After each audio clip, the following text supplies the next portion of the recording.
Yeah, today you will get what? You will get Good evening, another, sir. yeah, good evening. Today you will get another sheet और उस sheet में भी I have taken some important questions that is related to forms of poetry. हमने कुछ important questions लिया हुआ है जो forms of poetry से related है और उसे मैं share कर रहा हूँ. You will get it. uh, कि these questions are highly significant, काफी important है. उसका explanatory answer you will find there. So sharing with you PDF file. I think it's visible.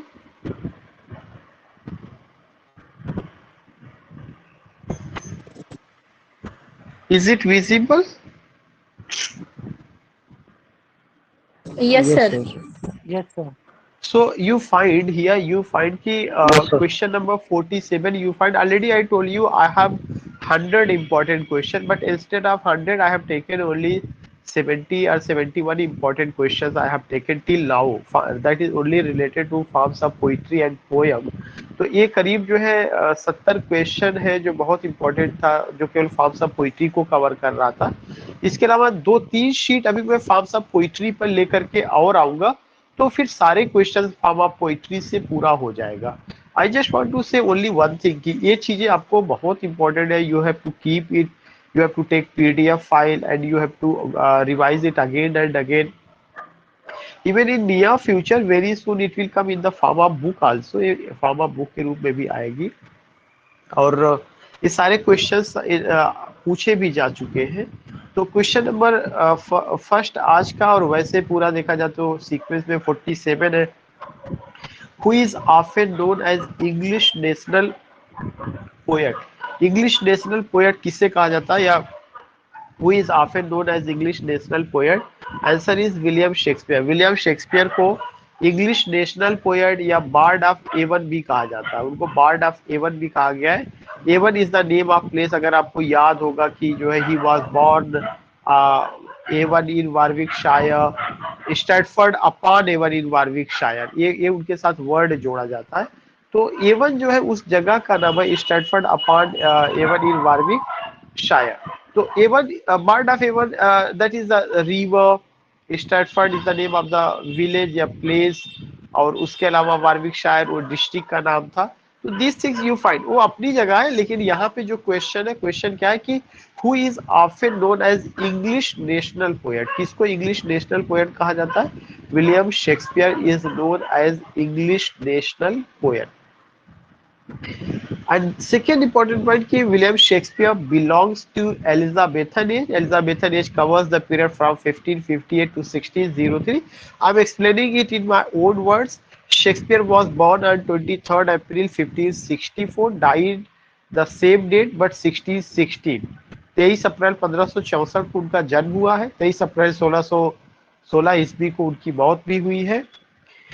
And next point which we have to keep in mind is what in mind कि William Shakespeare जो थे, he has written 37 plays which can be divided into Roman plays, love tragedy, tragedy, comedy, romance, and he has written 154 sonnets having three quatrains and a couplet. Rhyme scheme is A B A B C D C D E F E F G G. You all know. और उनके father का नाम John Shakespeare, माँ का नाम Mary Arden Shakespeare, wife was Anne Hathaway. He had three children. तीन बच्चे थे, Hamlet, Judith and Susanna. Susanna बेटी का नाम था, हैमलेट और जूडिथ उनके बच्चों का नाम था. I just want to tell you कि if I talk about Shakespeare तो there are so many information about that person, लेकिन जो एक बायोग्राफिकल स्टडी है उसको बता दे रहे कि वो जिस एज से बिलोंग करते हैं, एलिजाबेथन एज से बिलोंग करते हैं. और Elizabethan age it covers the period from 1558 to 1603. He is also known as English national poet, bard of heaven. He was not for an age but for all ages. It has been said by Ben Jonson. उनके contemporary थे. और father of comedy of humour, belongs to Jacobean age. ये सारी बातें हम लोग कर चुके हैं पहले भी जो है. तो क्वेश्चन 47 में विलियम शेक्सपियर तो है ही है. एक ऑप्शन दे रहा है कि बी वर्ड्सवर्थ. वर्ड्सवर्थ के बारे में वी ऑल नो कि Wordsworth was the Leading English poet who belongs to Romantic age. Romantic age covers the period from 1798 to 1837. William Wordsworth has written lyrical ballad, The Prelude, Excursion, and so many important poems. Tintin Abbey, Ode on the Intimations of Immortality, The Prelude, and you also see there is a sonnet, The World is Too Much with Us, Milton on London 1802, Cuckoo, and even you see 3 years she grew in sun and shower, that is education of nature. So many poems, and in his poetry you find high priest of nature, he is known as high priest of nature, true worshipper of nature. You find pantheism, you find mysticism, you find also external beauty of nature, written some beautiful lyrics and collection of sonnet, Dudden sonnet.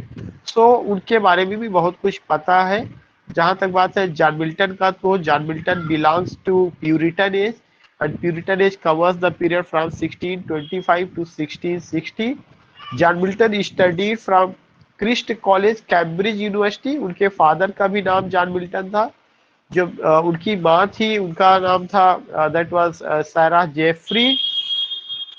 3 wifes he had. Mary Powell उनका एक wife का नाम अभी मैं ऐसे ही कर रहा हूँ. फिर यू फाइंड कि he has written Paradise Lost, Paradise Regained, Samson Agonistes, और Lycidas and elegy, Comus Arcades, mask he has written, ode on the Christ of nativity poems, Areopagitica का prose work, so many things. तो एक हल्का सा आपको इनके बारे में बता दिया गया.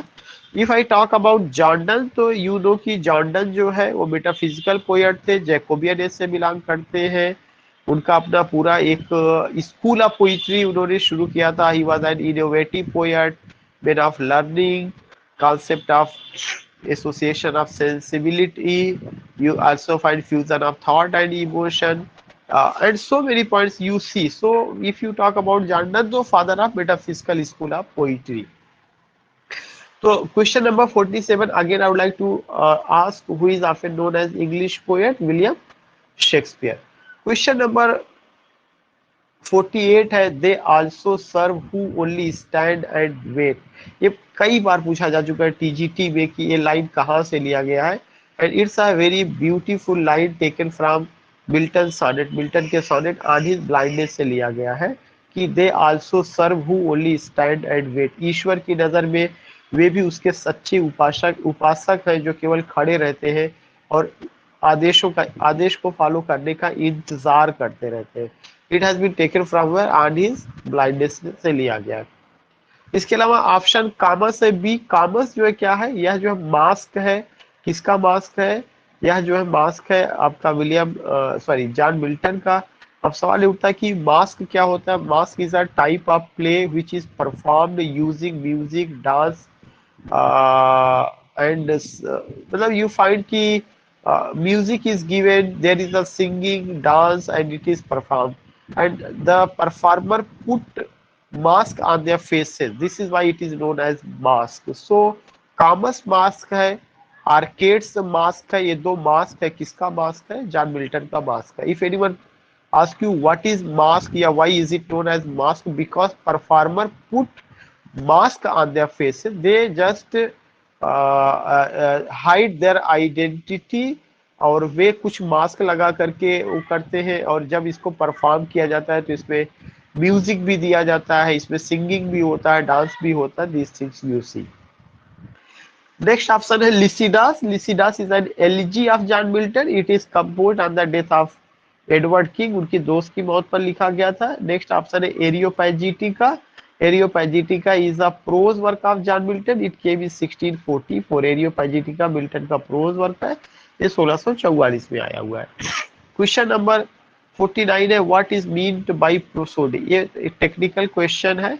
मैंने प्रोसोडी से रिलेटेड सारा चीज कराया था, तो ये जो क्वेश्चन है बहुत इंपॉर्टेंट है कि प्रोसोडी का क्या मतलब है. It is the science of words form. यह जो वर्ड्स फॉर्म होता है उसका साइंस है, मतलब साइंटिफिक स्टडी है. बिल्कुल सही है. वर्ड्स फॉर्म में कौन कौन से वर्ड्स फॉर्म आपके? ब्लैंक वर्ड्स हो गया, हीरोइक कपलेट हो गया, और फ्री वर्ड्स हो गया. 3 वर्ड्स फॉर्म होते हैं और उसके अपने अपने तरीके होते हैं लिखने का उसका. तो it is what, it is the science of words forms. Yes.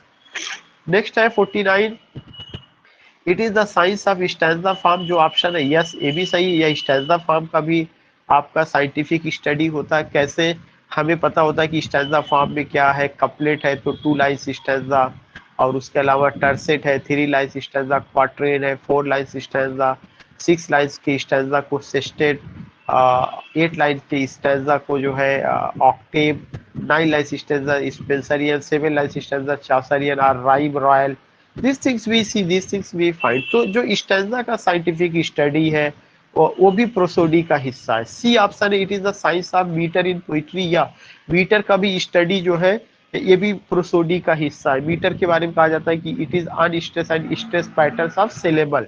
तो ये इसका ऑप्शन क्या होगा, all of the above. Science of words form भी करेक्ट है, साइंस ऑफ स्टैंजा फॉर्म भी करेक्ट है, science of metre in poetry. So the answer is all of the above. Question number 50 है, is made of 7 iambic pentameters. कौन सा stanza है जो कि 7 आयामिक पेंटामीटर लाइन से बना हुआ है। 7 आयामिक पेंटामीटर, अगर आपको याद होगा मैंने भी बताया था चौसरियन स्टैंजा जिसको राइम रॉयल भी कहा जाता है, चौसरियन स्टैंजा और राइम रॉयल ये 7 लाइन्स स्टैंजा होता है। तो answer correct is what, rhyme royal. और जो राइम ऑप्शन है ये वो कोई स्टैंजा फॉर्म नहीं है। क्वाट्रेन आपका 4 लाइन स्टैंजा होता है जो शेक्सपियर के सोनेट में यूज किया गया है। I just want to know कि शेक्सपियर के सोनेट में कितना क्वाट्रेन होता है। How many quatrains do you find in Shakespearean sonnet? Quatrains and one couplet, sir. Three quatrains, three. Yeah, 3 quatrains and 1 3 quatrain, couplet. 1 couplet. Yeah. One couplet. And what is the rhyme scheme of Shakespearean sonnet? A B A B C D C D E F E F G G. Yeah, that's good. A B C D E F and G G. That's good. A B C D E F G G. May I know how many sonnets have been composed by William Shakespeare? 150. 154. 154. Sonnet number 1 से लेकर 126 he has addressed to whom? Sir, WH. To a young man, W.H. William Herbert. Yeah, young man W.H. or William Herbert. And sonnet number 127 to 152. They are Dark Lady. Dark Lady Mary Fitton. Yeah, Dark Lady. Yeah, Mary Fitton. Yeah, you can say a young woman, Dark Lady, who is just treated as a beloved of William Shakespeare, but it is not mentioned anywhere. And sonnet number 153 to 154. Sir, love God. To God, to Cupid, love of God. Yeah, love God Cupid. Yeah, love God Cupid. Love God Cupid. If I talk about when his sonnets were published, when Shakespeare's sonnet published, 1609. 669. That's Yeah, 1609 first folio. 69. yeah, 1609. It published in 1609. 09. And when we talk about first folio is not related to his sonnet. First folio is related to his play, which came in 1623. That was brought by Hemingway and Condell. That is another point कि लेकिन उनका जो sonnet है 1609 इसमें publish हुआ by whom? Who was the publisher? Sir, Thomas Thorpe. Thomas Thorpe. Thorpe. Thomas Thorpe. Yeah, Thomas Thorpe was the publisher. Yeah, that's good. That's good. You are responding very well. Shakespeare belongs to which age? Elizabethan age. Elizabethan age. Elizabethan age. I'm using a statement. Please find out the wrong word. Shakespeare was a dramatist, sonneteer, poet, and novelist. Which word is wrong? Novelist is wrong. Novelist is wrong. Yeah. Sir, novelist. Is Novelist nice, sir. yeah, novelist is wrong. Correct. Yeah, okay, that's good. That's good. What was the name of his wife? Anne Hathaway. Annie Hathaway. Annie Anne Hathaway. Annie Hathaway. Anne Hathaway. And Annie Hathaway was just older than Shakespeare. How many years? 8 years old. 8 years. Annie Hathaway was 8 years older than Shakespeare. That's good. And what was the name of Shakespeare's daughter? Susanna. Susanna. Susanna was Judith. the name. And Judith. Susanna was the name. Judith was not daughter, Judith was son. Hamlet and Judith, they were son, and Susanna was only one daughter he had. Yeah, I just want to know another point related to Shakespeare. Who said कि he was not for an age but for all time, या all ages? Ben Jonson, sir. Ben Jonson. It was said by Ben Jonson. Ben Jonson was the contemporary of William Shakespeare, but especially he belongs to which age?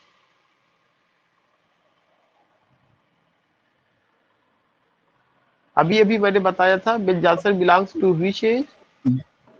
Jacobean age. Jacobean age. What is the Jacobean date? age. What is the date of Jacobean age? 1603 to 603 to 625. Yeah, 1603 to 1625. Who is known as father of comedy of humor? Ben Jonson. Ben Jonson. Ben Ben Jonson. Ben Jonson. Ben Jonson is known as father of comedy of humor. उनका जो play है Every Man in His Humor is an example of comedy of humor. इसके अलावा जो है who was the first laureate poet? Ben Jonson. Ben Jonson. Ben Jonson was the first laureate poet. Jonson. Exactly, Ben Jonson was the first laureate poet. Can you tell me the name of the poet who came, that came in the age of Ben Jonson, a popular poet? Ben Jonson के Spenser? समय में एक बहुत Spencer. Yeah. No, not Spencer. When you Spencer, talk sir. about Spencer, it means Shakespeare. Yeah. Not Spencer. Spencer doesn't belongs to Jacobean age. Spencer only belongs to Elizabethan age. I'm saying that there was a poet who give his contribution during the time of this man. So I just want to say what was his name? उसका नाम क्या था? Sir, repeat your question, please. Yeah, my question is, a poet came in the age of Ben Jonson. Yeah, you find ki the contribution of that poet in the age of Ben Jonson, and that age is known as Jacobean age. I just want to know the name of that poet. What was the name of that poet? And that poet wrote against Elizabethan poets, especially Elizabethan poetry. He was an innovative poet, man of learning. He has contribution of John Donne, association sir? of sensibility. Yeah, John Donne. John Donne. जब भी Ben Jonson का मैंने कई बार explain किया, if you talk about Ben Jonson as a dramatist in Jacobean age, you must keep in your mind the same way कि there was a leading poet, English poet John Donne who belongs to Jacobean age. अगर Ben Jonson का contribution drama के field में है तो John Donne का contribution poetry के field में है, metaphysical poetry. He is known as father of metaphysical school of poetry. If John Donne is, if Ben Jonson is known as father of comedy of humor, then John Donne is known as father of what? Father of comedy of, father of metaphysical school of poetry. मेरे ख्याल से ये point clear हो गया. Yes, sir. Yes, sir. Yes, sir. So now you find कि जो question हम बात कर रहे थे राइम रॉयल, उसका एक्सप्लेनेशन भी आपको समझना है. Rhyme royal it is also known as Chaucerian stanza. Rhyme royal को चौसरियन स्टैंजा भी कहा जाता है. Its rhyme scheme is A B B C C. ये चीज आपको रखना पड़ेगा. जो चौसरियन स्टैंजा है उसका जो राइम पैटर्न है A B B C and then C. और राइम रॉयल को क्या कहा जाता है? Chaucerian stanza. Rhyme royal is also known as Chaucerian stanza. क्यों कहा जाता है इसको? बिकॉज आगे एक्सप्लेन है, the rhyme royal was first use. जो राइम रॉयल है इसको पहले यूज किया गया था in English words in the 14th century by Geoffrey Chaucer. Geoffrey Chaucer को फादर ऑफ इंग्लिश पोइट्री कहा जाता है. मैथ्यू अर्नाल्ड ने कहा था with him our poetry or English poetry was born. और इन्होंने जो सेवन लाइन्स स्टैंजा है या जो राइम रॉयल है, इस सेवन लाइन्स स्टैंजा को चौसर ने पहली बार यूज किया था ट्रायलस एंड क्रेसिडा नाम के वर्क में at the parliament of fowls में, इन दोनों में उन्होंने इसको यूज किया था। फिर आगे का पॉइंट है इट वाज टर्म्ड रॉयल, इसको रॉयल इसके साथ वर्ड जोड़ा गया, राइम रॉयल जो स्टैंजा है इसके साथ रॉयल वर्ड इसलिए जोड़ा गया बिकॉज हिज इमिटेटर, क्योंकि यह इमिटेट किया गया था जेम्स फर्स्ट ऑफ स्कॉटलैंड। जो जेम्स फर्स्ट राजा थे स्कॉटलैंड के, उन्होंने इसको इमिटेट किया था अपने वर्क में। अब उन्होंने एक पोयम लिखा हुआ था किंग्स क्वायर करके, उनकी पोयम का क्या नाम था, King's Quair, KINGS QUAIR king square करके था, उसमें इन्होंने इसको यूज किया था इसी स्टैंजा फॉर्म को, इसीलिए इसको क्या कहा गया, इसीलिए इसको राइम रॉयल कहा गया, रॉयल शब्द जोड़ा गया। अगर कभी भी कोई पूछता है why is it known royal या why do you find the word royal is added there, it has been added there because it was first used by whom, King James I of Scotland in his poem King Square. About Geoffrey Chaucer I just want to know because मैंने history of English literature में Geoffrey Chaucer को cover कराया है। About Geoffrey Chaucer I want to know कि he is known as father of English poetry, but who introduced heroic couplet for the first time in English literature? Dryden sir. Heroic, yeah. Dryden sir, John Dryden. Again, try to get my point. Who introduced heroic couplet for the first time in English literature? Heroic couplet को English literature में सबसे पहले किसने introduce कराया था? Not John Dryden. Oh my God, आप लोग confused. चौसर ने कराया था। जब देखिए अभी चौसर ने कराया है। जब आप अर्लाफ सरे की बात करते हैं तो आप भूल जाते हैं कि अर्लाफ सरे को ब्लैंक उन्होंने सबसे पहले ब्लैंक वर्ड्स को इंट्रोड्यूस कराया था। मैं बार बार हीरोइक कपलेट नाम ले रहा हूँ। हीरोइक कपलेट को इंग्लिश लिटरेचर में सबसे पहले चौसर लेकर के आते हैं अपनी किताब लीजेंड ऑफ गुड वुमेन में। मैंने कई बार एक्सप्लेन इसको मैं करा चुका हूँ, फिर भी यू ऑल आर फॉरगेटिंग। और इसके अलावा लीजेंड ऑफ गुड वुमेन के अलावा उन्होंने इसको जो है कैंटरबरी टेल्स में भी इंट्रोड्यूस किया हुआ है। कैंटरबरी टेल्स हीरोइक कपलेट में लिखी गई है। जॉन ड्राइडेन ने इसको पॉपुलर किया था। अलेक्जेंडर पोप ने हीरोइक कपलेट को परफेक्शन उसमें लाया हुआ था, जैसे यूज ऑफ सेजरा पास, इस तरह की चीजें की गई थी। लेकिन हीरोइक कपलेट का यूज सबसे पहली बार इंग्लिश लिटरेचर में अगर कोई करता है तो जियोफ्रे चौसर करते हैं अपनी किताब लीजेंड ऑफ गुड वुमेन में, और उसके बाद कैंटरबरी टेल्स में, प्रोलॉग टू कैंटरबरी टेल्स। दूसरा चीज I just want to know कि who is known as morning star of renaissance? Chaucer या चौसर को मॉर्निंग स्टार ऑफ रिनेशा कहा जाता है। Who is known as evening star of renaissance? John Wycliffe. No, John Milton. Evening is John Milton. चूंकि renaissance Milton के बाद खत्म हो जाता है तो जॉन मिल्टन को इवनिंग स्टार ऑफ रिनेशा कहा जाता है। Who is known as morning star of reformation? Renaissance और रिफॉर्मेशन दो मूवमेंट साथ में चले थे। Wycliffe sir. That's John Wycliffe sir. Yeah, that's John Wycliffe. John Wycliffe is known as morning star of Reformation. चूंकि रिफॉर्मेशन जो था वो रिलीजियस मूवमेंट था। John Wycliffe was the voice of religion, he was representing the true religion of the people. तो ये कुछ ऐसे word है। और who is known as the evening star of Reformation? Evening star of Reformation किसको कहा जाता है?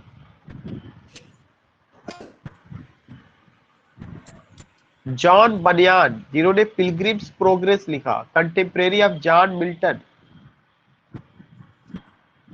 Contemporary of John Milton, John Milton के कंटेम्परेरी थे। उनकी किताब है पिलग्रिम्स प्रोग्रेस दैट केम इन 1678 और उनको इवनिंग स्टार ऑफ रिफॉर्मेशन कहा जाता है। These are some words which you have to note down or you have to remember. Chaucer had written into how many languages? Chaucer कितने language में लिखे हुए हैं? 3 language, sir. या 3 लैंग्वेज sir. चौसर ने 3 लैंग्वेज में लिखा है। लैटिन में लिखा है, इंग्लिश में लिखा है और किसमें? फ्रेंच में लिखा है। Chaucer served how many kings? इन्होंने कितने राजाओं की सेवा की है?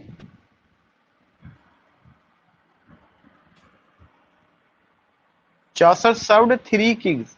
अगर आप 3 का याद रखेंगे तो you will never forget. Chaucerian stanza में कितना लाइन होता है? 7. 7 sir. 7 लाइन्स। अभी अभी राइम रॉयल की बात कही गई है। चौसरियन स्टैंजा को और किस नाम से जाना जाता है?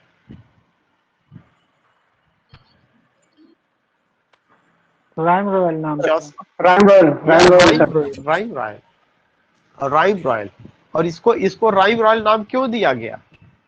Why is it known as rhyme royal? Because it was imitated by James I of Scotland. James first of Scotland, उनकी पोयम का नाम किंग्स क्वायर में उसको इमिटेट किया गया था, इसलिए उसको दिया गया है। क्वेश्चन नंबर 51 है, what is one line poem called? एक नया पॉइंट है जो मुझे भी नया मिला था। वन लाइन पोयम को क्या कहा जाता है? मोनोस्टिच। आप इसमें कंफ्यूज हो जाएंगे, इसको आपको ध्यान में रखना है। मोनोस्टिच ऑप्शन है, मोनोस्टिक है, डाई स्टिच है, ट्राई स्टिच है। तो ऑप्शन में मोनोस्टिच, मोनो माने ऑलरेडी सिंगल है और स्पेलिंग STICH है, ना कि STICK। तो ये आपका सही है। मोनोस्टिच अ पोयम और अ स्टैंजा विद वन लाइन, एक लाइन की पोयम होती है और वही एक लाइन ही पूरा स्टैंजा का काम करती है। ऐसी पोयम को क्या कहा जाता है? मोनोस्टिच कहा जाता है। और इसका जो फॉर्म है हाइक्यू के रूप में है। जो हाइक्यू जो आपका जापान से उसका ओरिजिन हुआ है, वह सबसे shortest form of the poem है जो एक लाइन में लिखा जाता है, लेकिन या कुछ शब्द में लिखा जाता है। लेकिन जो है इसको लिटरेरी टर्म में क्या कहा जाएगा? लिटरेरी टर्म में एक लाइन का स्टैंजा या एक लाइन की पोयम मोनोस्टिच, और उस पोयम को क्या है? हैक्यू। आगे और बहुत सारी चीजें इसमें एक्सप्लेन की गई जो बहुत इंपॉर्टेंट है। Cinquain, cinquain is a poem of 5 line stanza. 5 line की स्टैंजा का जो पोयम होगा उसको क्या कहा जाएगा? सिनक्वेन कहा जाएगा। 5 line stanza. CINQUAIN with a rigid syllable count for each line. This modern form was invented by American poet Adelaide Crabbs. इसको जो है किसने इन्वेंट किया है? एडिलेड, ADELAID, एडिलेड क्रैब्स ने इसको इन्वेंट किया हुआ सिनक्वेन को। तो cinquain is a 5 line stanza poem. फिर उसके बाद है in poetry hendecasyllable is a line of 11 syllable. 11 syllable का जो पोयम होगा या 11 लाइन्स का, उसको क्या कहा जाएगा? Hendecasyllable, hendecasyllable, HENDE, hendeca, CA, hendecasyllable, 11 line syllable है। फिर उसके बाद है नॉनेट। नॉनेट जो है 9 लाइन सिलेबल है। 9 लाइन पोयम, नॉट 9 लाइन से 9 line poem. The last line of nonet poetry contains 1 syllable. और जो नॉनेट का लास्ट लाइन होगा उसमें केवल 1 सिलेबल आएगा, ये चीज ध्यान में रखना है। तो नॉनेट कितने लाइन का पोयम है? 9 लाइन का पोयम है। और हिंड का सिलेबल 11 लाइन का। और जो नॉनेट का जो लास्ट लाइन होगा वो केवल 1 सिलेबल होगा। जो 12 लाइन की पोयम होती है उसको रांड्यू प्राइम कहा जाता है। 12 line poem is consider rondeau prime a form, और ये फ्रेंच पोइट्री का हिस्सा है। Though in usually consist of septet. इसको जो है 7 लाइन की स्टैंजा में बांटा जाता है जिसको सेप्टेट कहा जाता है, प्लस अ सिनग्वेन। और फिर जो 5 लाइन होता है उसको सिनग्वेन कहा जाता है। तो ये जो 12 लाइन होगा, ये 12 लाइन भी 7 और 5 के हिसाब से बांटा जाएगा। 7 लाइन का एक स्टैंजा बनेगा और 5 लाइन का एक स्टैंजा। 7 लाइन का स्टैंजा क्या है? सेप्टेट है। और 5 लाइन का क्या हो जाएगा? सिनक्वेन, सिनक्वेन है, जी नहीं क्यू है, CINQUAIN। उसके बाद है the rondeau is a 24। The roundelay, ROUNDELAY, एक शब्द है रांडिले, 24 लाइन का पोयम है। और एक इसमें होता है ट्राकेइक टेट्रामीटर में होता है। हीरोइक सॉनेट होता है जो 80 लाइन पोयम्स होता है। Someone has not muted, I don't know who is. So you find कि हीरोइक सोनेट है 80 लाइन्स पोयम है, that is like the English sonnet with the addition of a fourth quatrain, और इसमें fourth quatrain होता है after the third in alternating rhyme. So heroic sonnet 18 lines poem होता है, that is like the English sonnet with the addition of a fourth क्वार्टेन। Fourth क्वार्टेन इसमें होता है 4 चौक 16, फिर अल्टरनेटिंग राइम होता है। फिर there is a word rondel is a words form. Rondel जो है वर्ड्स फॉर्म है, जो फ्रांस से ओरिजिन इसका हुआ था, फ्रेंच लिरिकल पोइट्री है of the 14th century. It is the variation of rondeau, a variation of rondeau होता है जिसमें 2 क्वार्टरेंस होता है followed by a quintet. 2 quatrains होगा, 2 क्वार्टेन का मतलब 4 4 8 लाइन, और क्विंटेट जब फॉलो करेगा तो 13 लाइन, तो 13 और उधर 8 आपका 21। तो इस तरह से आप देखते हैं कि followed by a quintet 30 lines total 30 lines होगा, आर अ सेस्टेड 40 लाइन्स टोटल। सो उसमें कुछ नहीं करना है, जो टर्म है उस टर्म को कितने लाइन का, यही इतना आपको ध्यान में रखना है। क्वेश्चन नंबर 52 है, into how many broad parts is the Pindaric ode divided. जो पिंडारी कोड होता है वो सिंपल सा आंसर दिया गया है कि 3 हिस्सों में डिवाइड किया जाता है। बता सकते हो तीनों हिस्सों का नाम क्या है? Strophe, antistrophe, epode. Yes, strophe, anti-strophe, and epode. That's good. Strophe, anti-strophe, and epode. If I talk about strophe, how will you come to know कि this stanza form is strophe? Yeah, this part of Pindari code is known as strophe. STROPHE strophe होता है, लेकिन हम कैसे समझ पाएंगे? Sir right When to the left sing- जाते हैं इसमें। सब right to left. Yeah, right to left. Yeah, right to left. When the singer goes from right to left. और एंटी स्ट्रॉफ क्या होगा? जब वो लेफ्ट से राइट की ओर लेफ्ट टू आएंगे। राइट। और इपॉट क्या होगा? जब वो स्टेशनरी होगी, एक जगह रुक करके चीजों को करेंगे। क्वेश्चन नंबर 53 है, in the poem lake isle of Innisfree Innisfree is. जो लेक आइला फिनिस्फ्री है उसमें से इनिस्फ्री क्या है? आइलैंड है, लेक है, सी है, या पोएट खुद है? Not poet but pool, option में पूल रखा गया, तालाब। In the poem Lake isle of Innisfree, अगर आप देखेंगे Innisfree is the name of an island, वो एक आइलैंड का नाम है। ये Lake isle of Innisfree poem बहुत इंपॉर्टेंट है, ऐसा नहीं कि it's only in UG then it's important. ये इंपॉर्टेंट इसलिए है कि ये बहुत सारी चीजें कवर करती है जो एक लिरिक पोइट्री की खासियत होती है। दिस इज वाई इससे क्वेश्चन बनता है। The timeline of the poem Dover Beach. Dover Beach elegiac poem है, तो फॉर्म्स ऑफ एलजी की वजह से इस पे बात की जाती है। जो डोवर बीच जो पोएम है उसका टाइम लाइन क्या है? Late 18th century, late 19th century, late 17th century, late 19th century. जो अर्नोल्ड पोएट है वो जो है विक्टोरियन एज के लेट 19th सेंचुरी का, 1888 में उनकी मौत होती है, और उसका मतलब ये है कि लेट 19th सेंचुरी में उनकी डेथ होती है। और ये पोएम भी विक्टोरियन एज का जो इंडस्ट्री है, जो उसका जो है मैकेनिकल लाइफ है, इंडस्ट्रियल लाइफ है, उसको प्रेजेंट करता है, तो लेट 19th सेंचुरी को। नेक्स्ट है question number 53, here rest his head upon the lap of the earth a youth to fortune and fame to unknown. करे यहाँ पर जो है एक आदमी लेटा हुआ है upon the lap of earth, इस धरती की गोद में। वह भी कभी नवयुवक था जिसको जो प्रसिद्धि नहीं मिली और जो अननोन रहा है। ये लाइन कहाँ से ली गई है? सिंपल सा elegy written in a country churchyard से ली गई है। If I ask another line की let not ambition mock their useful toils, nor homely joys, nor destiny obscure, has been taken from, कहाँ से लिया गया है?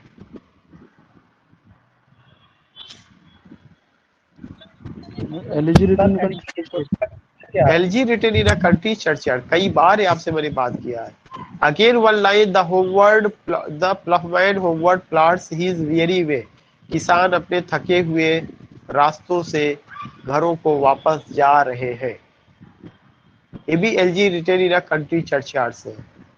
इसमें कौन सा फिगर ऑफ स्पीच है? The homeward plods, the homeward transferred epithet। Question number 54 है, what type of poem is a memento mori. Memento mori किस तरह का पोएम है? एक नया शब्द मिला था मुझे भी, इवन आई डोंट नो, लेकिन टुडे आई गॉट इट, और मैंने उसको जो है एक्सप्लेन करना जरूरी समझा। Memento mori is a poem, किस तरह का पोएम है? एक ऐसा पोयम जिसमें पोयट जो है अपनी जो है मौत के बारे में सोचे, अपनी मौत के बारे में सोचे, मतलब वह ये सोचे कि वह भी नश्वर है, उसकी भी मौत होगी। तो ऐसे पोयम को क्या कहा जाता है? मीमेंटो मोरी कहा जाता है। कंटेम्पलेट वंस ओन मॉर्टेलिटी, एक ऐसी पोयम जिसमें कोई आदमी, कोई पोयट अपने आप को ये सोचे कि वह नश्वर है, one day he will die, उसको क्या कहा जाता है? मीमेंटो मोरी। और वो कौन सी पोयम होती है जिसमें पोयट अपनी डेथ का जिक्र करता है, या मरने से पहले अपनी डेथ को लेकर के बात करता है कि अगर मैं मरूंगा तो उसके बाद मुझे लोग स्वान इस तरह से सॉन्ग याद सर, रखेंगे। स्वान स्वान सॉन्ग, सॉन्ग या सर। स्वान। कोई एग्जांपल स्वान सॉन्ग का? सर टेम्पेस्ट, टेम्पेस्ट ओसाइस। टेम्पेस्ट ठीक है। और ओसाइस। टेम्पेस्ट का कुछ लाइन, या crossing the bar by Tennyson, crossing the bar by Tennyson, that's a swan song. It's a lyric, but it's a swan song. Tennyson thinks about his death before dying.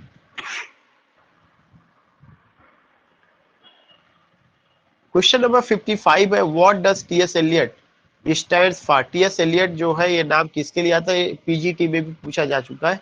Thomas Stearns Elliott, T से Thomas और Sterns के last में yes लगा हुआ, यही spelling वहां पे हटा दिया था, तो ये चीज आपको ध्यान में रखना है। टी.एस. एलियट का पूरा नाम है Thomas Stearns Eliot. T S. Eliot was a leading modern poet, critic, dramatist. The credit goes to this man to revive modern poetry and poetic drama. He has written some beautiful poems entitled The Wasteland, Geronson, Burnt Norton, A Journey to Magi, Love Song of J. Alfred Prufrock, Dry Salvages, and so many other poems he has written. Second important point कि The Wasteland या 1922 में, it is in 5 sections having 433 lines.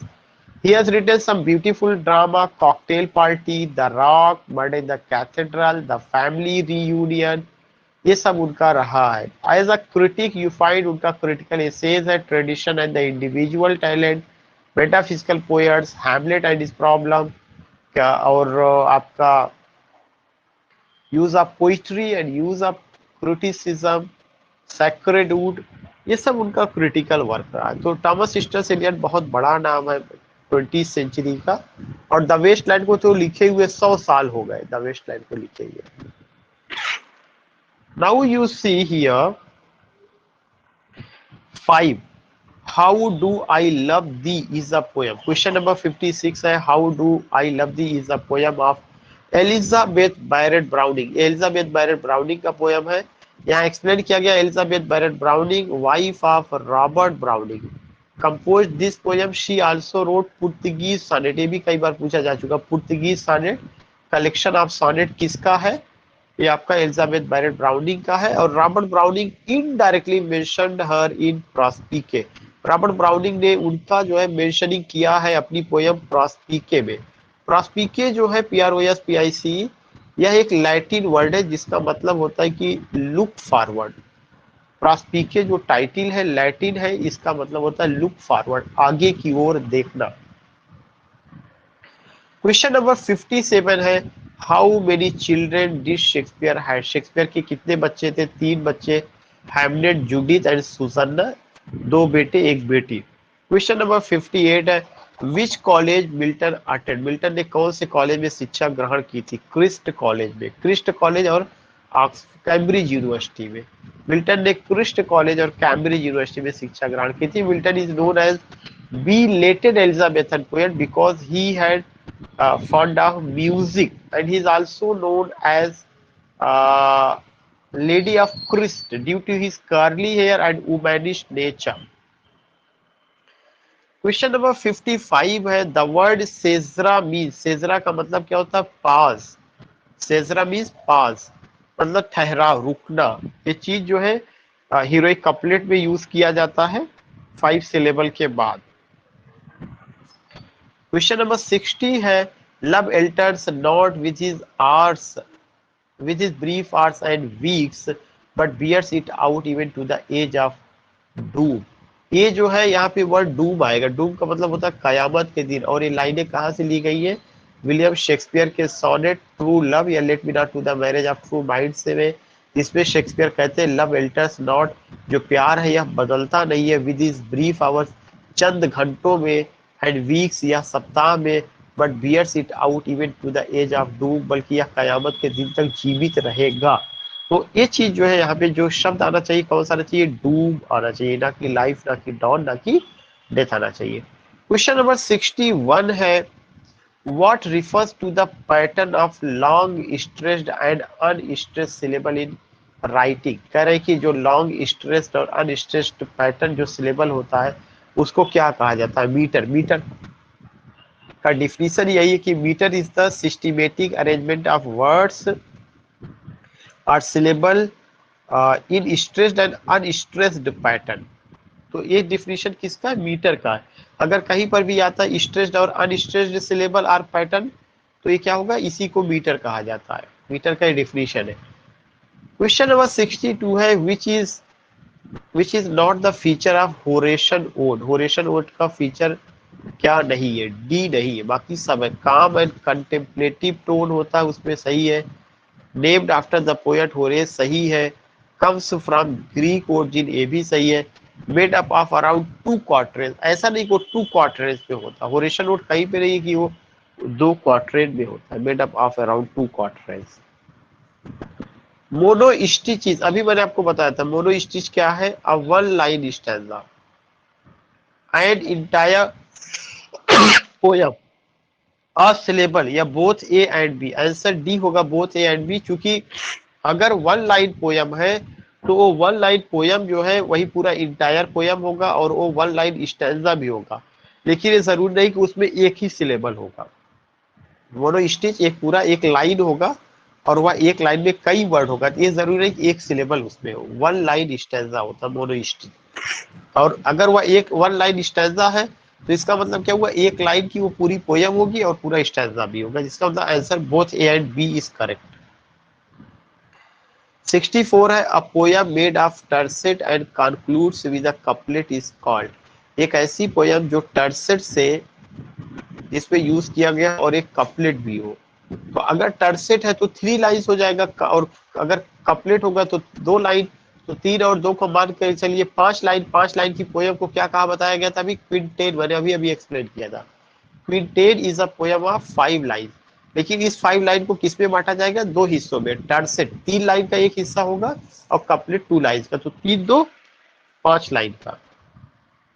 Question number 65 है which poetic device is not based on the meaning of the words. कौन सा poetic device meaning of the words पर नहीं? Alliteration. ये sound oriented होता है, ना कि वर्ड ओरिएंटेड मीनिंग नहीं होता, साउंड ओरिएंटेड होता है एलिट्रेशन। क्वेश्चन नंबर 66 है a contrast between expectation and reality. Expectation और रियलिटी के बीच में जो कंट्रास्ट होता है उसको क्या कहा जाता है? आयरनी कहा जाता है। आयरनी की ये डिफिनीशन है कि जो रियलिटी है और जो आपका जो है एक्सपेक्टेशन है उन दोनों में जमीन आसमान का फर्क होगा जो है। इसीलिए इसका एक डिफिनीशन है कि irony is a literary device which contains 2 meanings, meaning on surface and meaning under surface. Meaning under surface is more important rather than meaning on surface.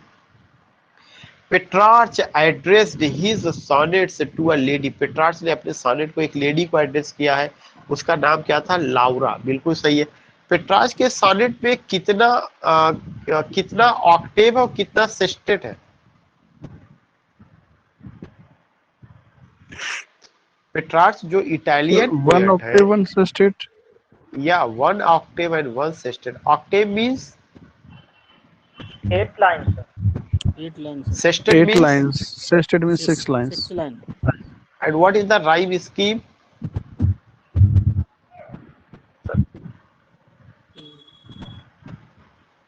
What is the rhyme scheme? जैसे Shakespeare का A B है, इनका क्या है?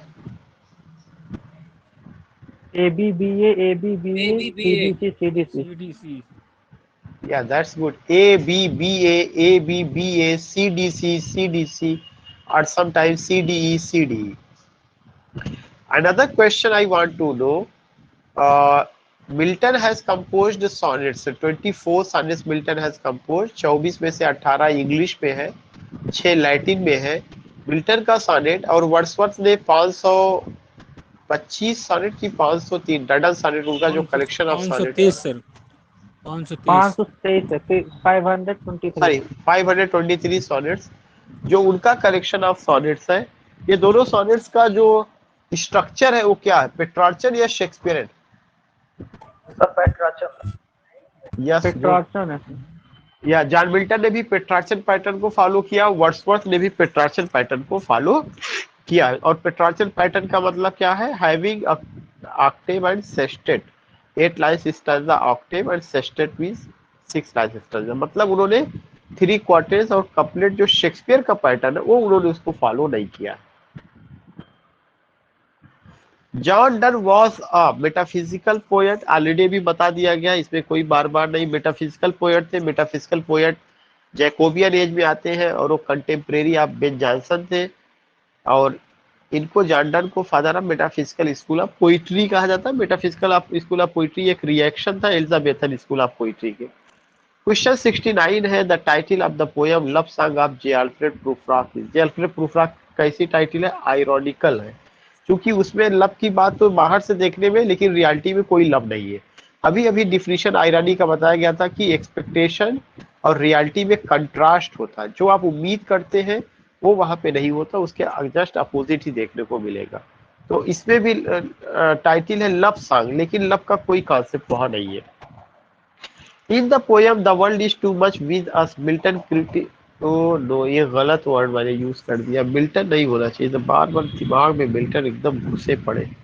यहाँ Wordsworth, the world is too much with अस, ये W का, ये आप करेक्ट कर लीजिएगा, ये ब्लंडर हो गया मुझसे।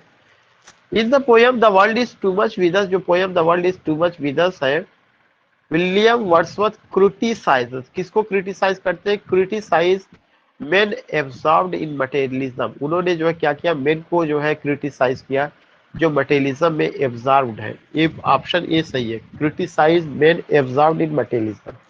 ऐसे आदमियों को जो मटेरियलिस्टिक लाइफ जी रहे हैं उसकी उन्होंने क्रिटिसाइज किया हुआ है। आंसर है मेन एब्जॉर्ब्ड इन मटेरियलिज्म। और ये आपका पोयम 1802 में लिखा गया, 1807 में पब्लिश हुआ। ये भी क्वेश्चन पूछा जा चुका, कब पब्लिश हुआ, 1807 में, पोयम्स इन 2 वॉल्यूम्स में। Like most Italian sonnets, its 40 lines are written in iambic pentameter. Last question है कि विच is not true about blank words, blank words के बारे में क्या सही नहीं है। It is rhymed form of words, यही गलत है।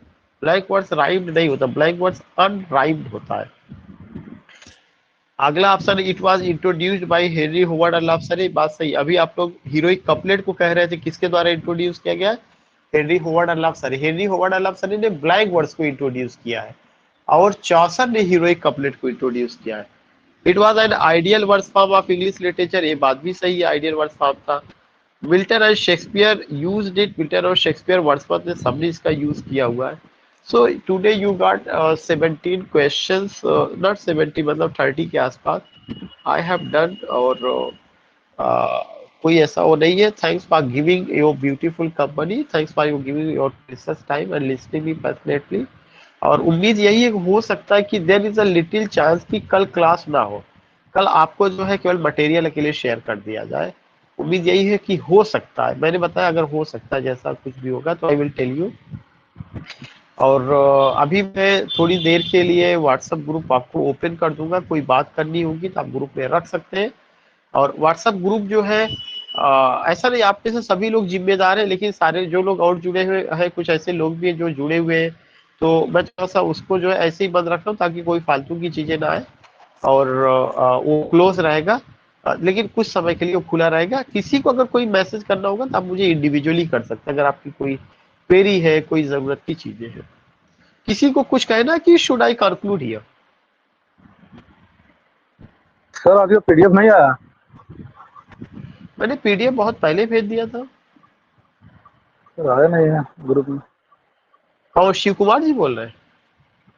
सुजीत बोल रहा हूँ सर, सुजीत कुमार। क्या ग्रुप में नहीं है और मुझे कोई बता सकता है नहीं सर, क्या? सर आज नहीं आया। आज पीडीएफ आज नहीं आया सर। पीडीएफ आज पीडीएफ नहीं आया है। नो नहीं सर। नहीं नहीं है 1 सर। बजे अच्छा ओके ओके, अगर नहीं है तो मैं भी तुरंत भेज रहा हूँ। वैसे मैंने भेजा, इसका मतलब मैंने किसी दूसरे ग्रुप पे भेज दिया है। हो सकता है वो हिस्ट्री वाले ग्रुप पे ना चला गया, ऐसा भी हो सकता है। ठीक है, मैं इसे क्लोज कर रहा हूँ और अभी मैं भेज दे रहा हूँ, और ग्रुप भी मैं थोड़े समय के लिए ओपन कर दे रहा हूँ।